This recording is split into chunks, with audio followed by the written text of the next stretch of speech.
Hello everyone and welcome back to the channel once again, and for this video I'm going to feature my second team that I have used in the Spring Cup, and that is built around what I am seeing the most. So it's very likely to my past couple of videos for other cups as well. So for me, in my elo range I was seeing too many grass and water types which are like Trevenant, Abomasnow, or maybe Ferrothorn, that's the grass type. And for waters I was facing too many Tentacruels, Lantern, and a few Kingdras also. Yeah, I saw few Kingdras, so to which I built around a team so that can handle this Pokemon, this too many frequent Pokemons that I was matching up, and I came up with this team to counter water. I have got a lead of Lantern, which is perfect alongside two fairy backline over here, which have different play because I am using Shadow Firefang Mawile that is good against the grass and also kind of good against some poison users as well, because it's part steel. And apart from that I have got G.Weezing, which is a super safe swap because it does not have any hard counter, rather it cannot get anything like that get hard walled. So to which that is the thought process, and quickly moving into the first battle I pick up a lead against Lantern over here. So Lantern lead, so since my Lantern is quite highly ranked, so I will be staying in this matchup because I don't have a really hard answer to Lantern over here, and I'll be going for the first Thunderbolt. So I'm not sure if I would have won the CMP tie or not, to which I will be going for the first Thunderbolt over here and letting the first Thunderbolt from my opponent's end go through as well. To which now I went for a CMP tie, which I lose, which I am fine with because now from this kind of range I can survive one Thunderbolt with a sliver of HP, and now I'll be going for my own Thunderbolt. So if they lets it go, I'll be quickly safe swapping to snipe down them with my Mawile over here, or maybe G.Weezing would have been a safe option, to which now they comes back with their own Jump Love. So Jump Love is not actually a good counter to my Firefang Mawile. That tells me whatever they have in the backline is very weak against Mawile as well. Maybe a Ferrothorn or maybe Trevenant or Abomasnow, because either of them will be very weak against this. That is the reason I'll be letting the first charge move go through, which ends up being energy ball, but since Shadow Mawile is kind of squishy as well, it does hurt a bit. To which I'll be going for the next power up punch that boosts up my attack, and now I have to shield up. So this is going to be the energy ball once again, and now from this kind of range the final Pokemon is going to be revealed for Abomasnow, which I predicted correctly, and they concede the match because they don't have any win condition. GG's. Moving to the next matchup, I pick up a tough lead against this Trevenant over here, to which I'll be quickly safe swapping into my own G.Weezing in this scenario. So G.Weezing, as I have mentioned, it does not get hard walled over here because this poison jab and acid spray will add up eventually, but they are neutral, and I'll be going for neutral damage with my brutal swings as well. So if I can put this Tentacruel really low, I can easily come back with my own with my own Lantern to get farm down and a bit of energy, which will not be useful with the Trevenant, but maybe in the end game it might be helpful. To which now I'll be letting this next charge move go through, and they will be going for an acid spray, which they under tap, which is really a good play from their end, because now before I could farm down with Lantern, they will be going off for one more move, which might be acid spray, which I am fine with. It does not hurt me a lot, but still it will be debuffing my defense over here by 2 stages. To which now I'll be going for the farm down, and the final Pokemon is going to be revealed for a Mantine, as I'm going to safe swap quickly into my own Mawile over here, and Mawile will be getting hit with this bubble beam, and since I will be going for this resisted Firefang, so I built up to a potential Iron Head, and now I'll be going for the next power up punch, which might get the shield, but they did not opt for the shield over here, as my attack was eventually lowered. So that gives me the thought that okay, let me farm it down with my own lantern over here so that I can get some kind of advantage. But since they have lowered my defense, lowered my attack by 2 stages, the Iron Head does not do enough damage, and I eventually catch the next move onto my mobile, which ends up being a bubble beam. And that is not great because they can easily come back, or maybe they will be going for back-to-back bubble beams over here, so which will lower my attack once again. And they have got a perfect counter lantern over here with their Trevenant, and with double attack debuff, I don't have any option, like any win condition right now, though I'm having shield advantage, so which is going to be, I think, a loss from my end, as I don't have any win condition right now. So they can go for I can go for at least 3 to 4 serves because of the loaded energy. But if I have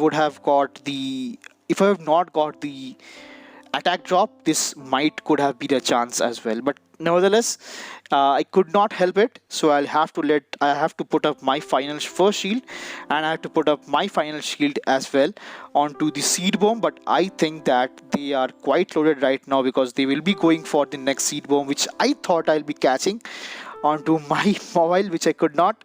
So this game is going terribly wrong, and I'm just hard counter from the front to the end over here, even in safe swap, even in backline and front line, everywhere.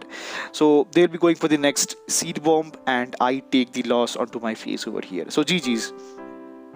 Moving into the third battle of the set, I pick up a lead of Lantern yet again. So same as the first match, I'll be going for this first Thunderbolt, which does land for neutral damage in this scenario, and it does hurt a bit. So I can let this next first Thunderbolt go through, and even if I am losing CMP, I can I can survive. But they did a really nice play, because they caught the next Thunderbolt onto their Trevenant, to which I have got a perfect answer of against my mobile. But eventually did not come back with my mobile.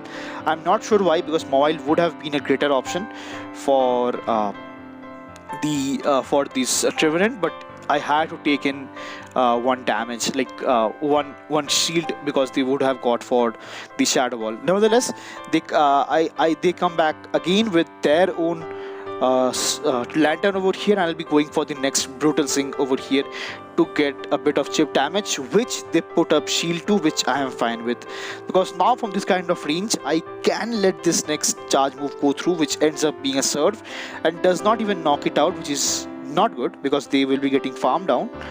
And now from this kind of range, since I'm up a shield, I can go for a farm down onto this lantern, which will be hefty, but I have to go for it, because that's the thing, because whatever they have in the back is will not appreciate this incoming serves go through. And the final Pokemon is again revealed to be Abomasnow, which will not handle this Fire Fangs comfortably, and they can go for whatever they want. But I will be going for the farm down, which they recognize, and top lives the game over here once again.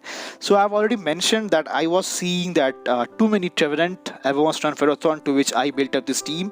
And to the next game, I pick up a really tough lead once again. I'll be quickly safe swapping into my own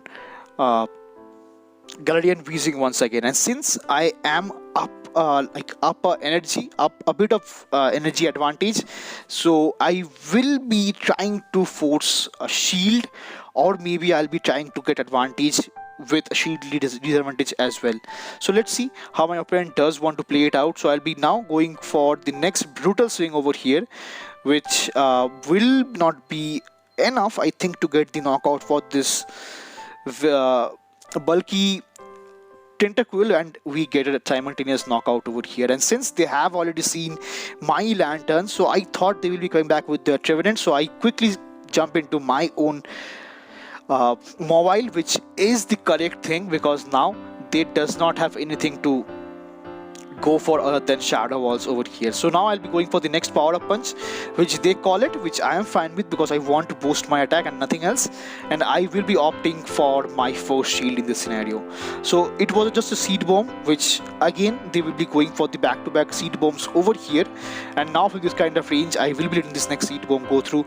And the final Pokemon they have is going to be the Ever Must Know once again, and they will not appreciate this incoming boosted Fire Fangs coming in, because it will just take double super equip damage, and whether the shield or not, I can easily get the farm down with Fire Fang, which they realize and concede the match once again. So now hopping into the final battle of the video and the set, I pick up a good lead this time against this G.Weezing over here.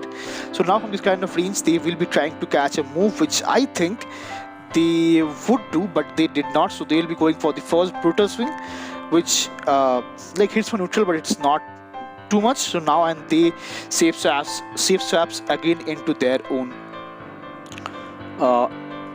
grass type, which is going to be the Jump Love over here. So Jump Love will be going for the acrobatics. I can survive one acrobatics, but eventually I have to put up my shield in the next acrobatics over here. But nevertheless, I'll be going for the back-to-back power-up punches to boost up my attack, and I have to shield this up, because if they are coming back with their Mawile, not Mawile, their G.Weezing, they will not also appreciate this incoming boosted Fire Fangs. So I'm happy for that, and let's see what the final Pokemon is going to be revealed as, and it is going to be the Tentacruel. So after a bit of network glitch or lag, so I went for the next Iron Head this time, which is boosted, which does not do too much damage, but since it's boosted, it does add up quickly onto this Tentacruel over here.